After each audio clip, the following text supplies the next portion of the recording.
So, What's up? What do you do? Hey, what's going on? How y'all what's going doing? on, guys? Good? Feeling great. How y'all doing out there? Motherfucking segment. We're back. Yeah. Yeah, we back. Goddamn right, we back.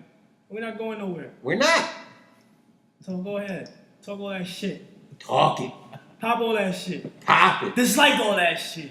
Yeah. I like that shit.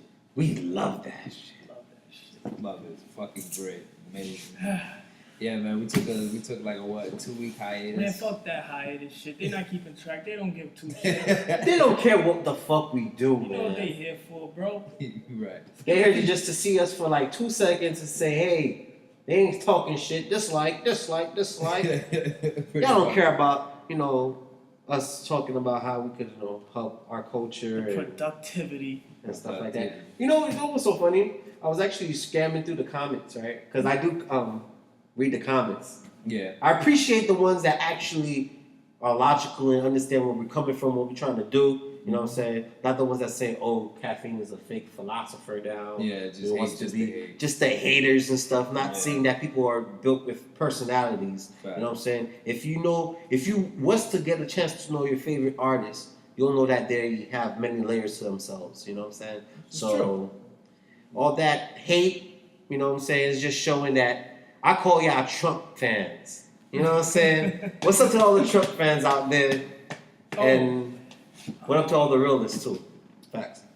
A lot's been going on. A lot in the world, man. Yeah, you making some moves out here, bro. I see you too, bro. You making some moves too. Making man. some fucking moves out here, bro. It's good to fucking see. That's what I like to see. Oh, I I like to kill SOBs yesterday with my brother. That was dope. That was dope. It was a dope show. That guy right there, man. Royale. Yeah, he's making. Check out Royale's new video. Up. Yeah. Yeah, Dope. it's up. Actually, we gonna probably put a little clip in there. Put a clip in it. Yeah, that could work. I was thinking about doing that for actually a video as well. Show the people that A little sample of track guy. the chat guys coming out. You know what I'm saying? Yeah. Phil, I know you got some new music coming out as well. You had a show too, bro. Yeah. On Saturday. Yeah, Saturday was Bars in the Barbershop, the Brooklyn edition. Nice. Shout out to my man Distinguished who invited me out to come compete in the competition. It was dope, man. A lot of dope MCs came out. I seen. Yeah, man. Unfortunately, I didn't win. I placed third, but shit, that's better than nothing. Yeah, top 3. Yeah, everybody's still showing me love and was like congratulating me. I didn't get a chance to go to the show, but what song? I know many of your songs. So which track did you perform? I did area codes. I dropped a little freestyle in the beginning, just to warm them up. And in the second round, I did area codes, and then I dropped a new joint that I had put out last month. The newest joint that I put out. And that's with the interlude joint, not the one with David Jones. Shout out to David Jones and that track right there. That track is fire. That track is so fire. That's a good I'm in the city, not to cut you off, but I'm in the city, and I come out of work and I roll a spliff. You know what I'm saying? Enjoying. I don't know if you in the city and the people that smoke bud. When y'all in the city, especially at late night, it's the best feeling. The breeze, the lights. You know what I'm saying? You feel like you own the streets. All of the lights. You feel like you own the streets. But yeah. So I got my headphones in and it got me in that zone. Like you hear that the I never get it right. Like how it just starts off, right? And I'm just I just felt like I was in a music video, bro. Like I'm walking, I'm seeing the streety lights, and I'm like, this is a dream. This is like the best city in the world. This is like where you chase your dreams, you know what I'm saying, to be whatever you want to be. Either it be, music, art, acting. That's actually the inspiration behind the song, man. Everything you describing is the inspiration behind it. Like the whole city kind of just embodies this go get it. There's opportunities out there for you to get it. You know what I'm saying? And like you don't have to be perfect, to start, but you do have to start to be, to reach perfection. So that was, we just captured and embodied that whole vibe, that whole New York City hustle, bustle vibe, and just put it on the track, man. And David Jones, you really came through and made that hook shine. Yeah, he did. He did, for real. But I give you credit too, though. your wordplay, your lyrics is really. It's not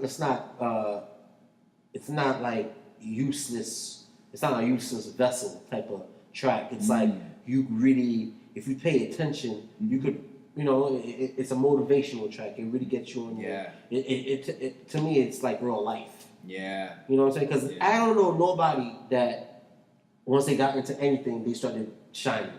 If you're a scientist, pilot, the only person is only if you have money and you have a silver spoon in your mouth, and then you're dumb as hell and you have a position of power. Right. But real people who grind, the producers that become fucking production companies, the people that become mobiles, they used to serve people coffee back in the day. Get real coffee, get their knees dirty, hustle and bustle. That's to go to Sean Diddy Combs. Shout out to Diddy. You know what I'm saying?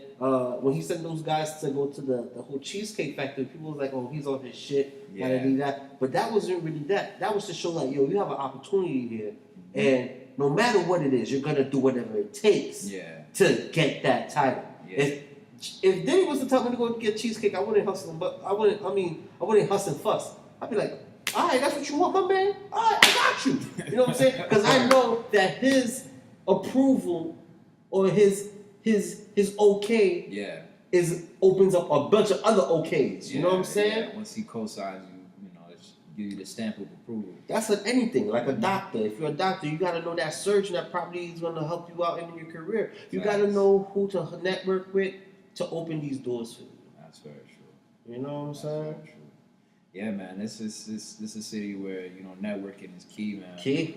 It's very key. But also, I feel like you gotta be careful. You know what I'm saying? Because not everybody who presents an opportunity, it doesn't always necessarily mean it's the right opportunity for you. You know what I'm saying? It's like, especially as an artist, which is kind of what I wanted to talk to y'all about. Like, how do y'all? Now, I know, especially with you getting a lot of offers now to come out, do appearances, do shows. Some of which may be legit, others may just be like, somebody just trying to capitalize on another up and coming artist. Like, how do you know who's serious, and who's really gonna advance your platform and who's just, What's up, guys? Hey, how you doing? What's up, Sean? Good, How do you know who's really serious and can advance your platform and who's just an opportunist, excuse me, that's just trying to get some. I think we should ask the question one more time. Yeah, ask it again. All right, So we can cut that out. The thing I want to ask you is, how do you know as an artist? Hold up. Let's do it like this. So I can know this is gonna happen. Yo, this fucking fly is annoying, cuz. Y'all ready? Ready. All right.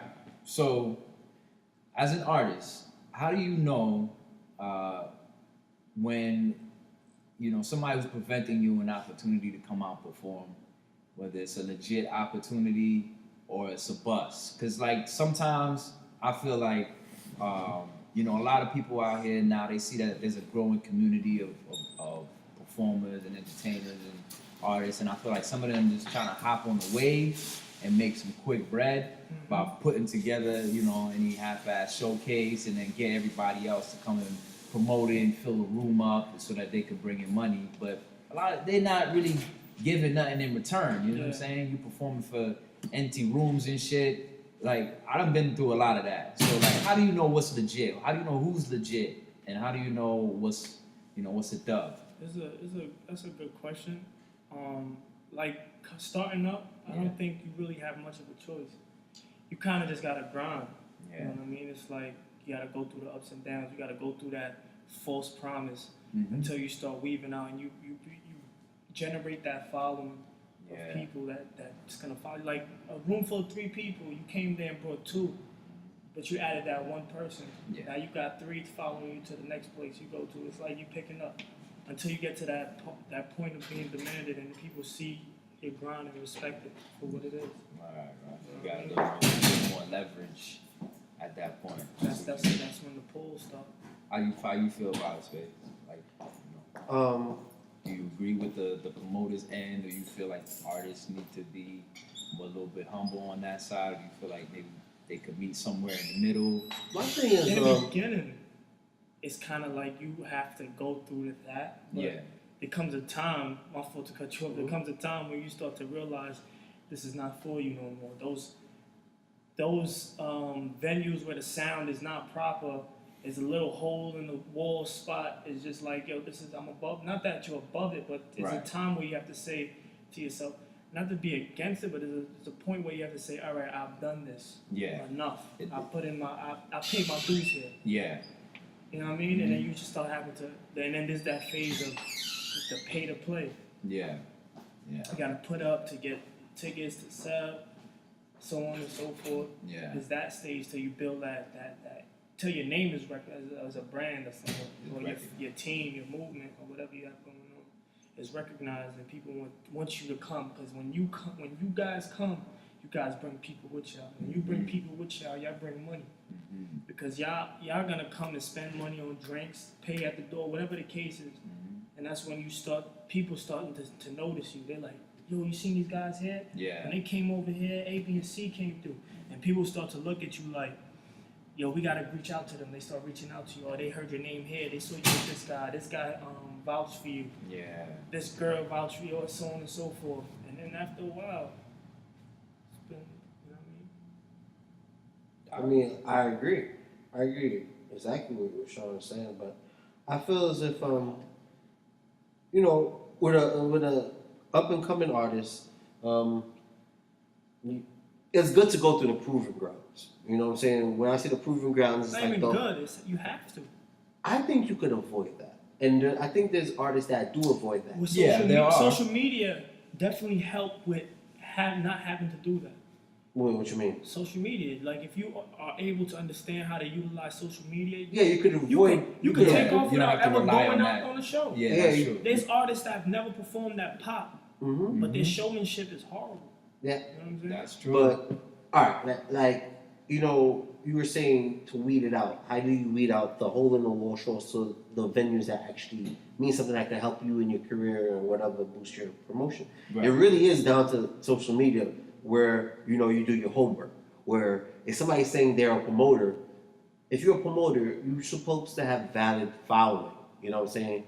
Granted, people buy following, but like me, you know, and what I do, I try to see if people are valid in what they do. Yeah. Like if you told me you're a videographer, I'm looking at your work, I'm seeing how many people repost your work, who you work for, you know what I'm saying, who likes it, how many times it's been reposted and stuff like that. Yeah. Because that's the generation, that's the era that we're living in, where likes and reposts is your credibility of the outreach that you could possibly get. Sometimes it's all fake. Sometimes it could be fake and facade. Yeah. You know what I'm saying? Because doing these shows, that's why doing these shows is actually really important, because that's when you really gain your gorilla glue. Authenticity comes in.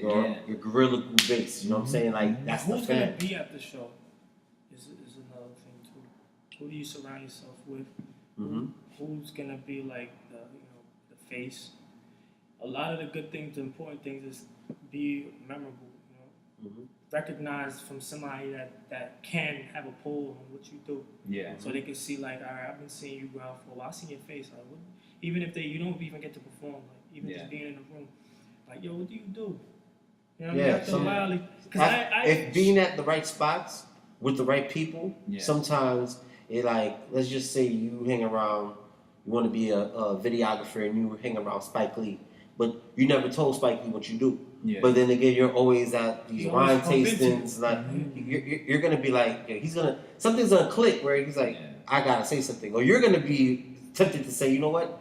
I think it's time for me to, you know, it could be that conversation at the wine cooler or something, like, you know what I'm saying? Right.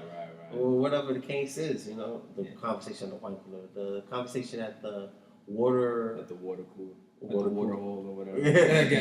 One of the biggest things that it really fall on to is drive. Oh yeah, Because this thing could get really muddy.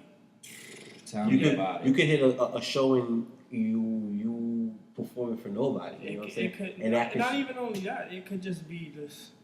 It's just those points where it's like, oh, it's draining. You know what I mean? You could get out there. You gotta have that that perseverance Yeah. to keep going out there. Because You gotta sometimes be bulletproof, man. You got bulletproof. You have to take rejection a couple times because without the name and the face. But remember, there's a million people trying to do the same thing you're trying to do. You know what I mean? What an artist is trying to do. Yeah. So it's easy for you to try to come off on something you're trying to get yourself on, and it's easy to be brushed off and rejected, or just like pushed to the side. Like, come on, man, I heard this pitch already. It's the same thing with the homeless man in the New York subway. Yeah. You know what I mean? Like, come on, man, I gave $100 100 times. I'm tired of giving dollars, man. Move, I heard this pitch already. Right. You know what I'm saying? So it's just like you have to have that ability to keep going till that face is just like, that's that right there. And you gotta go through some sleepless nights, man. That's true, man. I definitely, you know, I come to a point now, especially, you know, since I've been doing it for a while. Like I could see the real from the fake. You know, I could see what's worth my time and what's not. Mm-hmm. Like, especially if it's a show where there's a notable name that I know is buzzing and been buzzing for a while, and I have the opportunity to perform for that. I know that's worth my effort. That's the thing. To be in this game, you have to do your homework. You gotta know who the promoters of credibility are. In your city and town. It doesn't matter if you're from Denver. There's a promoter in Denver that got that key. Even with that, you know what I'm saying? There's a lot of those. That's another thing you mentioned about knowing what to weave out. Because I've seen shows where you are promised this network of this person is going to be here, or artist that's you're going to perform alongside. Mm-hmm.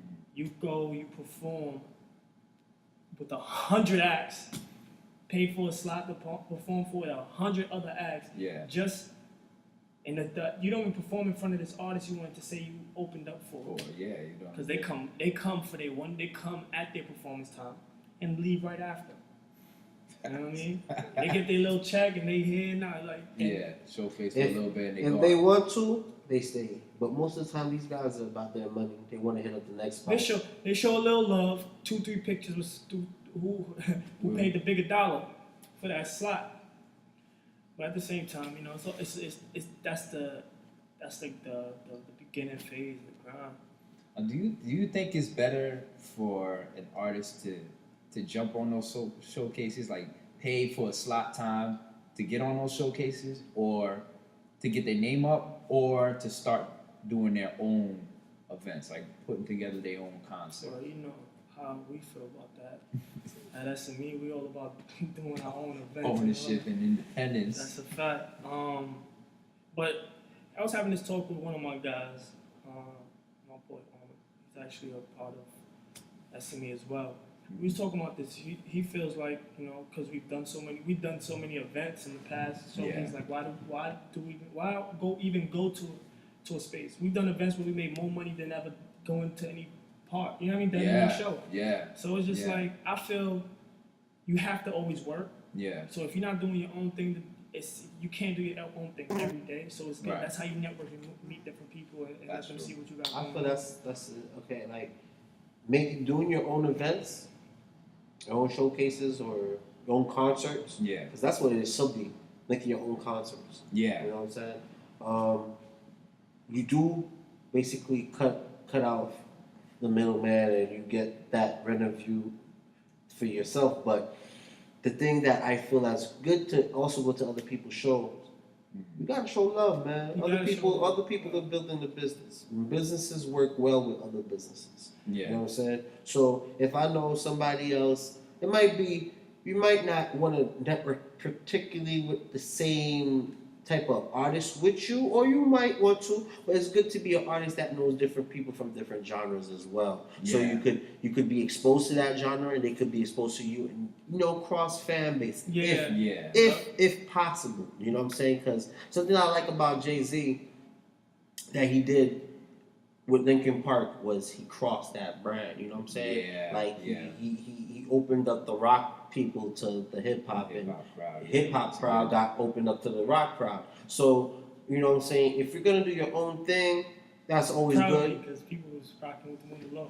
Huh? people was messing with rock on the low, but now they can say Yeah, they can say proudly. Like, yeah, it's cool. You know what I'm saying? Like button tees, like button up shirts. But you know what's so crazy? That the rock star, the hip hop took it. We really adapted to it. Like it was tattoos and all that. like hell yeah. Like people are rock stars, ripped up jeans, ripped up clothes, tight, yeah. Yeah, like before Piercings. It like, but it's funny because like we came from that baggy jean. I came from the baggy jean era. We all came from the baggy jean era. Yeah. You know what I'm saying? Do-rags, big fucking jerseys and shit. Jerseys that used to cost like probably $400 for a jersey. You know what I'm saying? And people, we thought we were the flyest things out. I see those pictures and I'm like, what the hell? You're like, why? Now, I wonder if that's how we're going to feel now when we see these like tight jeans and stuff. And, But, man, I tell you, like, hip-hop went through something. You know what I'm saying? Like, the adoption, not adoption, but the adaptation. Yeah. There you go, exactly. Yeah. You know what I'm saying? Definitely went through a lot of changes. And I like where we at right now with it. Mm-hmm. A lot of independent artists are coming out. It's the independent wave right now. You know what I'm saying?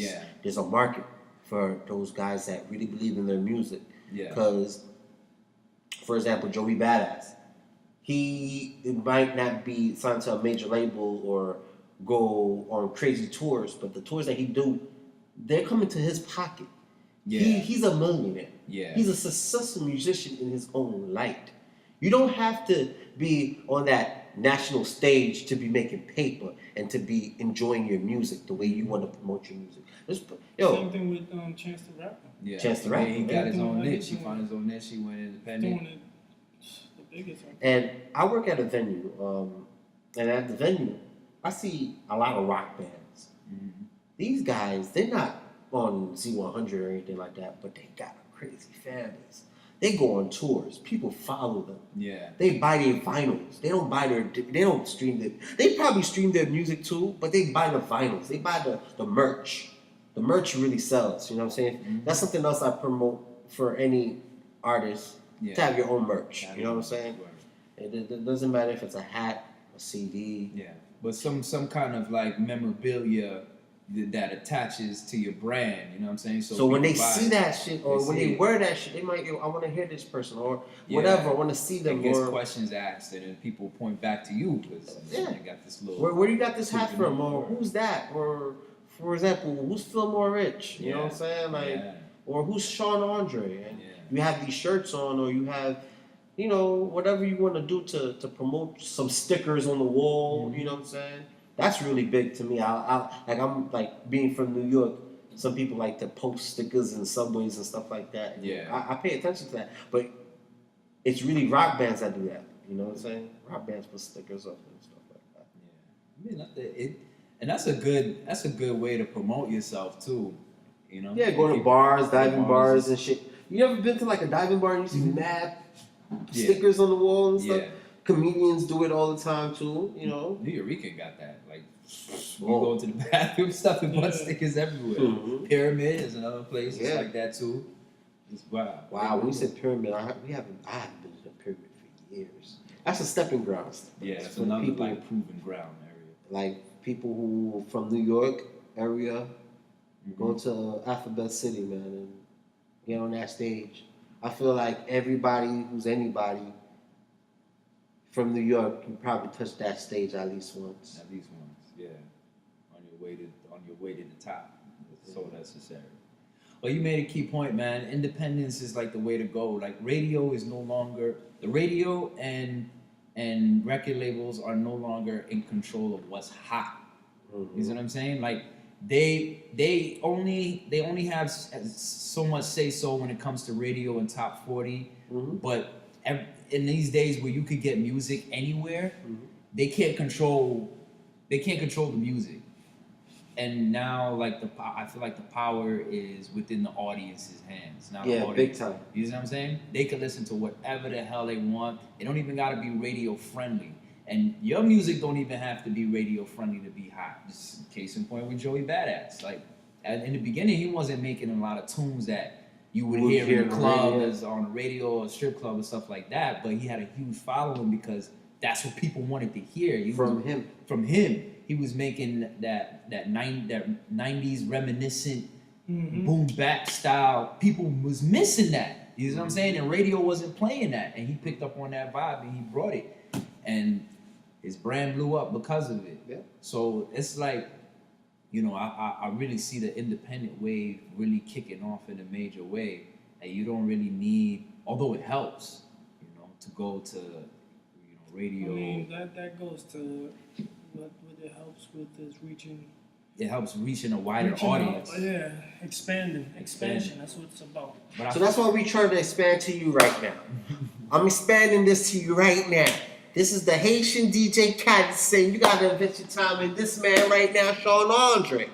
You gotta invest your time into this man, Fillmore Rich. You know what I'm saying? If you want that track gal mentality, that's the guy. If you want that chasing your dreams, feeling that in your soul, I'm gonna make it till the day I die.